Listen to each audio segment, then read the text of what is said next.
अच्छा सर, इस वक्त जो जीपीएसआर है इसके बारे में बताइएगा कि जीपीएसआर बेसिकली है क्या और इसका हमारी इंडस्ट्री के ऊपर क्या इम्पैक्ट आएगा। बट साहब ये GPSR बेसिकली जो है वो जर्नल प्रोडक्ट सेफ्टी रेगुलेशन है। राइट। और ये कोई नई चीज़ नहीं है, ये ऑलरेडी तकरीबन कोई 20 साल पहले GPSD के नाम से ये एग्जिस्ट कर रही थी।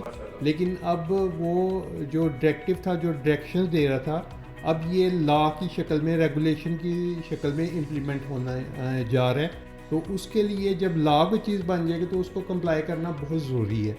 और उसके बगैर फिर प्रोडक्ट यूरोप में सेल करना पॉसिबल नहीं होगा।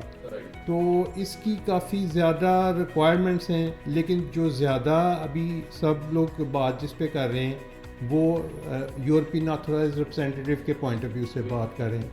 तो ये डिफरेंट प्रोडक्ट्स के ऊपर डिफरेंट तरह से एप्लीकेबल है कि आपने जो भी प्रोडक्ट आप सेल कर रहे हैं, आपने देखना है कि उसके ऊपर कौन से स्टैंडर्ड एप्लीकेबल हैं, कौन से डायरेक्टिव एप्लीकेबल हैं, और जो रेगुलेटरी रिक्वायरमेंट है वो आपने किस तरह से पूरी करनी है। तो उस को मद्देनज़र रखते हुए आपने कंप्लायंस को पूरा करना है। तो बेसिक इसका ये कंसेप्ट है। तो अब इसमें जो भी स्टैंडर्ड्स हैं, लेबल आपने अपने प्रोडक्ट्स को करना है, उस पर आपने इंफॉर्मेशन मैन्युफैक्चर की देनी है, इंपोर्टर की देनी है, आपका जो EAR रिप्रेजेंटेटिव है उसकी आपने इंफॉर्मेशन देनी है। तो ये रिक्वायरमेंट्स पहले जो प्रीवियस डायरेक्टिव था उसमें इतनी स्ट्रिक्ट और एलेबरेटेड नहीं थी। अच्छा सर, इसका जो इफ़ेक्ट है ये बेसिकली हमारे जितने भी ई कॉमर्स प्लेटफॉर्म है, B2C के अंदर हमारे पास अमेज़ोन है, eBay है, वॉलमार्ट है, Etsy है, इसके अलावा हमारे पास B2B में अलीबाबा है। अलीबाबा ने हमें ऑलमोस्ट कोई मंथ था बिफोर उसने हमें जो है पुश किया कि ये चीज़ EU के अंदर आने वाली है, तो इसके लिए अपने क्लाइंट्स को जो है वो गाइड करना शुरू करें।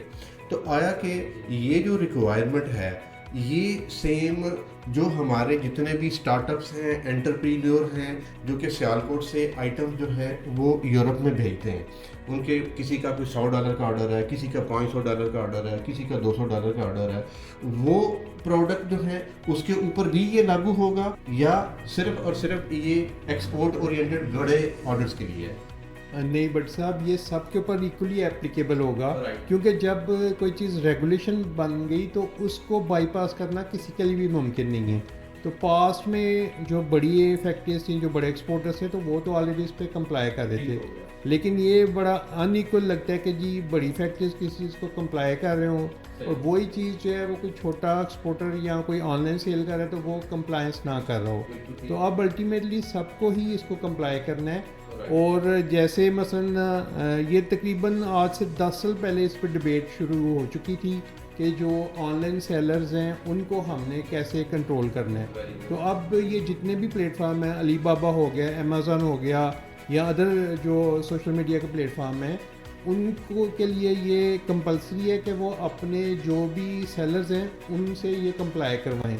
और बाकी काफ़ी ज़्यादा प्लेटफार्म्स हमारे पास चूँकि क्लाइंट्स आते रहते हैं तो उनके वो प्रोडक्ट डीलिस्ट करते जा रहे हैं। तो अगर अगर जो नहीं कंप्लाई करेंगे तो वो ज़ाहिर अल्टीमेटली उनकी मेंबरशिप या उनकी जो प्रोडक्ट की लिस्टिंग है वो डीलिस्ट होना शुरू हो जाएगी।